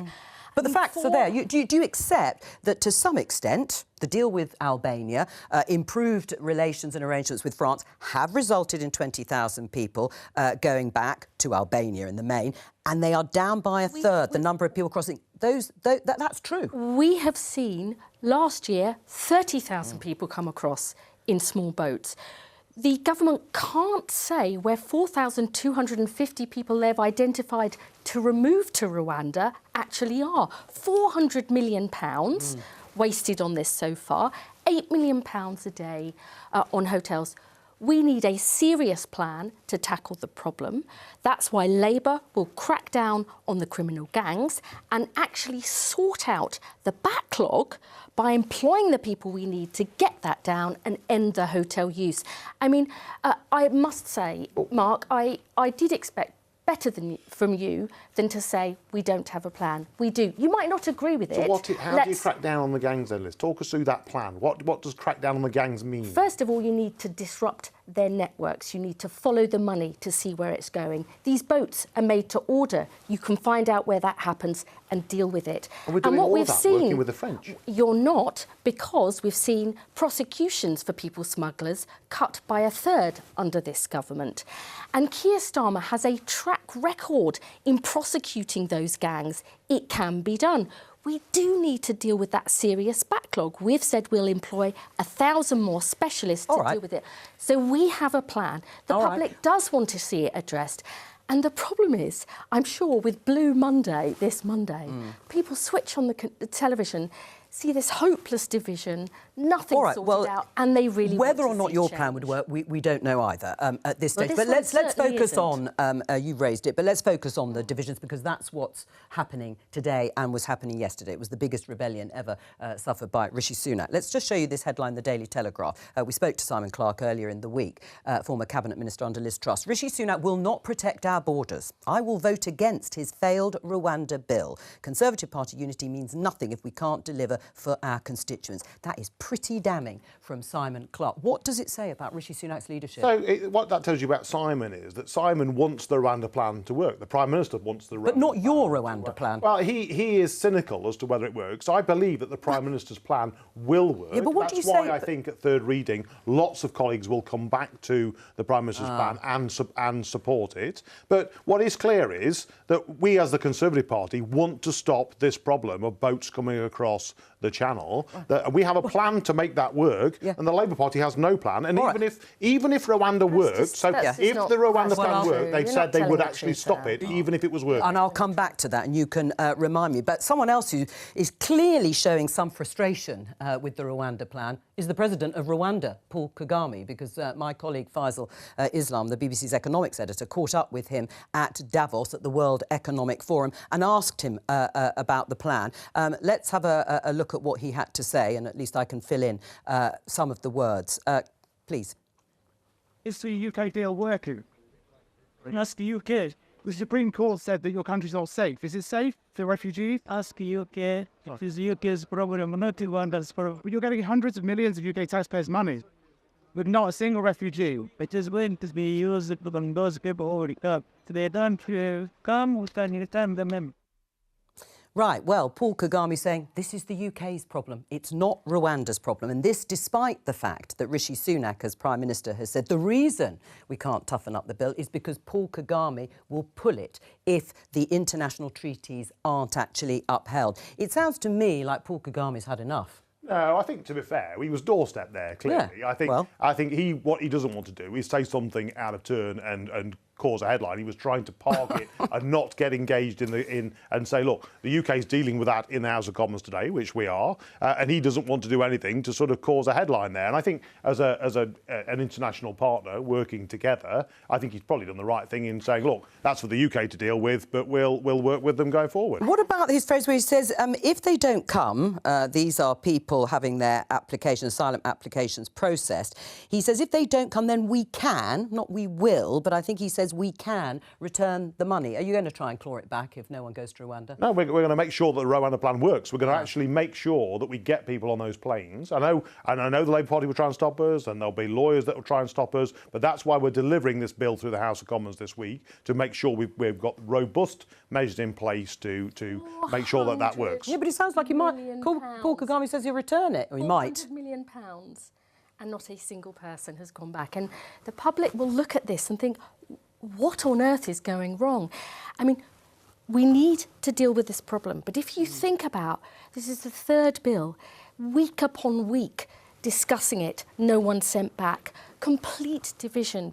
The public want this sorted, and they also want the government to spend the time dealing with the cost of living, dealing with our failing public services. And I think this is the challenge for the Conservative Party, and the challenge for us is to show that change is possible. We can have something that would deal with the both. We're doing all of that. And that we can also believe the Labour Party doesn't want to talk about that. He wants to talk about Rwanda. That's what he went on. Well, I think you find the government wants to talk about Rwanda quite a lot. There is a big question, isn't there, about how we will see this going forward. Like, when will it prove to either work or not work? Because the timings of all of this is if it gets through tonight or tomorrow, it's still got to go to the House of Lords. That's however many more weeks. You are then really pushing towards getting near to that general election.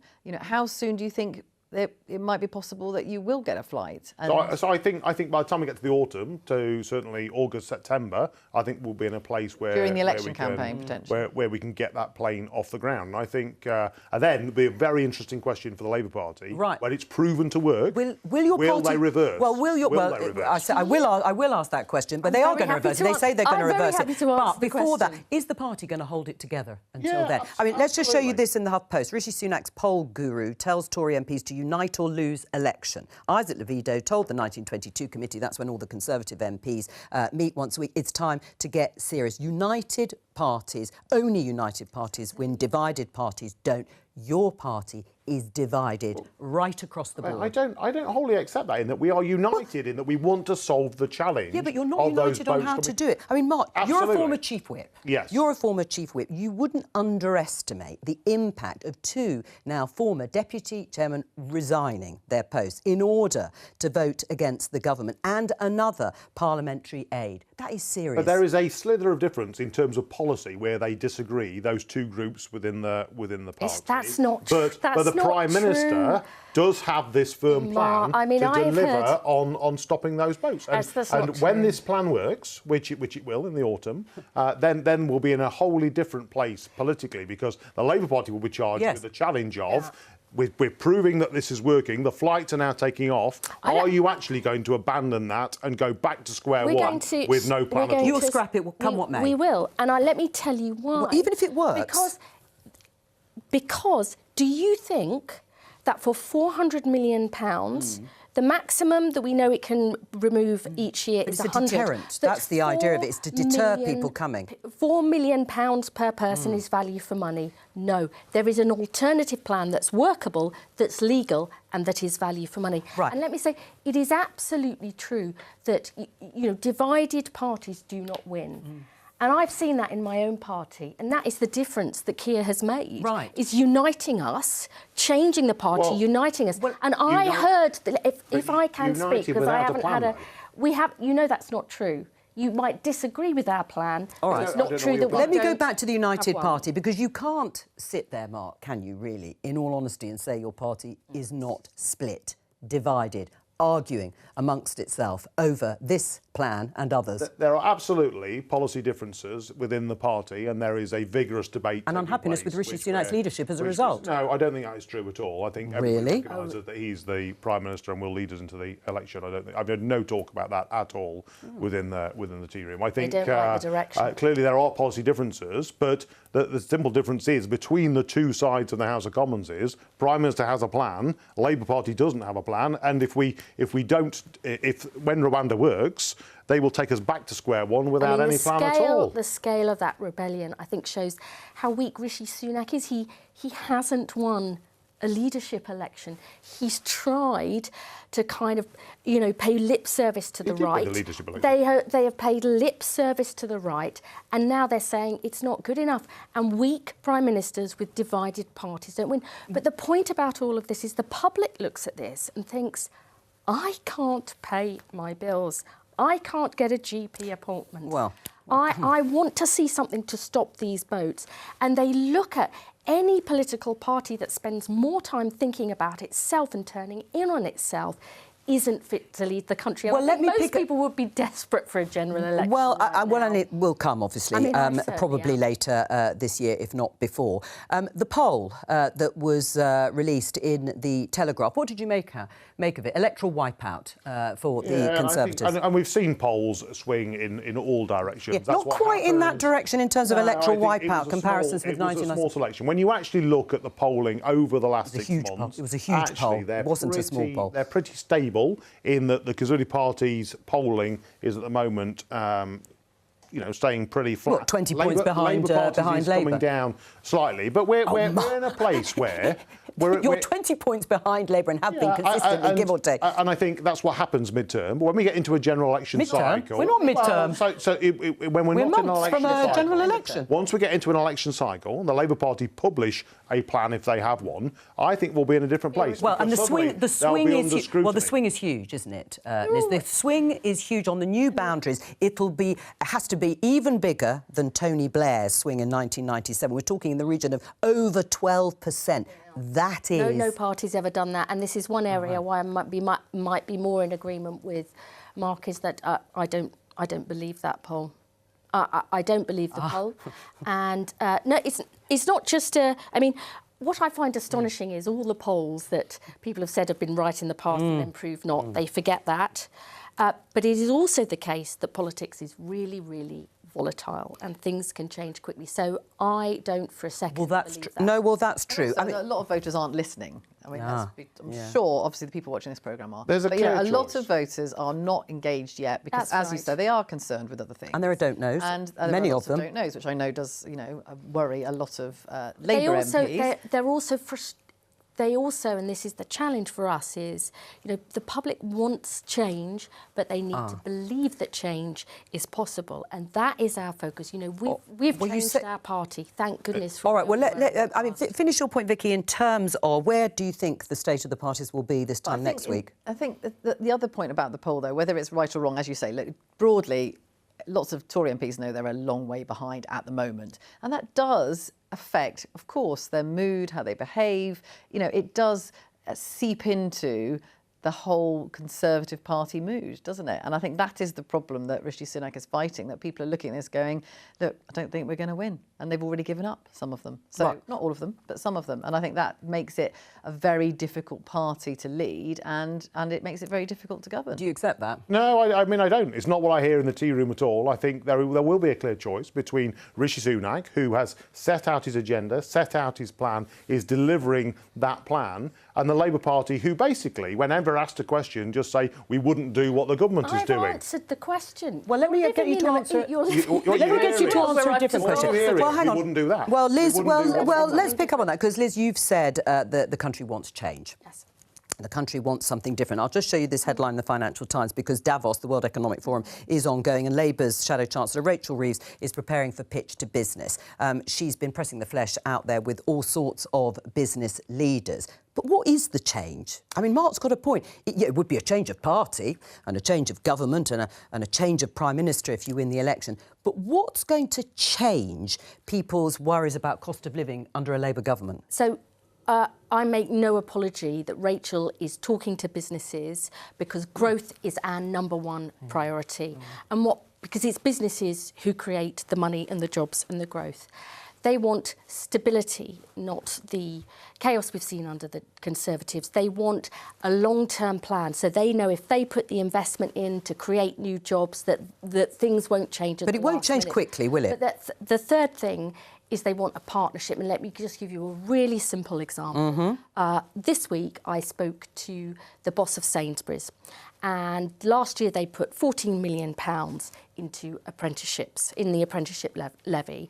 But they only got about 1.2 million of that back, because they can't use it for the skills they need as a business. That's why we have said we'll change that levy, the way that levy works, so that businesses can train people so that they can get the jobs they need and the growth. That's the change. Partnership with business, a long-term plan, because in the end, businesses, growth, creating those jobs is what will make a difference to people in terms of the cost of living. So is Labour the party? Labour is presenting itself as the party of business because the Tories have lost theirs. So that's absolutely not true. What will, of course, make a difference is £28 billion worth of tax increases on unfunded commitments that's already been made, which will push up inflation, which will affect the very people, Liz, that you're saying you want to help and support. The people that are really crushed by inflation are pensioners and the low paid. That's exactly what will happen. Every Labour government, in history has finished with more people unemployed than it started with, because it destroys and crushes the economy. Look, I mean, the Conservatives got record numbers of people out of work due to long-term sickness. I mean, that's the Conservatives' record. But let me say this: levels ever. What businesses will also say is they want to invest in their businesses, in their people. But they know that if you keep changing the goalposts, that's not going to work.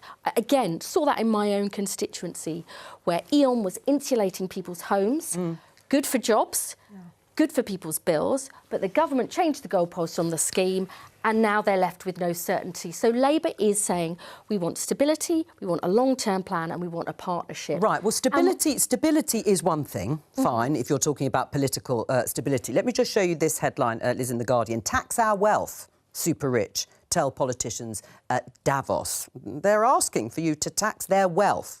Not increase income tax, but their wealth, their assets. Why won't you do it? Well, because we've seen under this government the highest tax burden on income tax, on income taxes. And we have spelt out where we will increase taxes, where we will scrap the non-dom tax status and use that money to help with all due our respect, NHS. That is a relatively, I grant you that it is going to raise something, but it's a relatively small. But would you discuss this idea? Your MPs, some of your MPs, Liam Byrne was here saying, yes, we should do it. I know what Liam argues, and he's passionate about the case. But wrong. But we have been really clear that if we have plans to raise taxes, we'll spell out exactly where they are. We've got no plans to raise those income taxes, because people, you know, I want to see the tax burden on ordinary people be lower. Well, because Which is why we're you've taking seen that this week. You've seen that this Yeah, week. but they have got record tax burden under Conservative government. You take 10p off them in taxes and give 2p back. What you see in the Prime Minister is somebody who is willing to take the long-term decisions, who will manage the economy in a stable way, which gives us that steady growth and steady trajectory, which is what the markets respond to, and that's what you get with Rishi Sunak. Right, well, I mean, growth, of course, the growth fairy, as we sometimes colloquially call it, because it's been elusive thus far. I mean, this will be the sort of election campaign grounds. I know we spent a lot of time on Rwanda because it is happening at this very moment, but this will be the main campaign ground, won't it? I think it will. I mean, this is very reminiscent, isn't it? What Rachel Reeves and Keir Starmer are doing. It does feel like 1996, 97. A similar thing happened. Was that the prawn cocktail of, I can't remember. The prawn cocktail offensive was the Gordon Brown, yes, with Gordon the city. Brown did the same thing. And so, you know, that does feel familiar. Of course, the economy is not in that same more robust place as it was. No, because it was actually improving and I by think the there will time be a big question about, you know, what Labour's detailed plans will be. They say, of course, it's too soon to do that. But, you know, there will be a lot of talk about whether there will be anything radical. Will there be anything about, you know, taxing people's wealth or not? And Can we I will tell you find what out would maybe be what would be radical? Yes. Being able to pay your bills, being able to see a GP, have your kids go to school where the roof isn't collapsing. You can't pay your bills That if would inflation be- is raging, and that would £28 be billion radical, and that's what we're worth calling. of tax will not help inflation. All right, well, thank you to my guests for joining me for this part of the programme. It's all we have time for today on another extremely busy and febrile atmosphere here at Westminster. Tomorrow, Elizabeth Glinker will be in the chair with more Politics Live at 12:15. Please join her then. Bye-bye.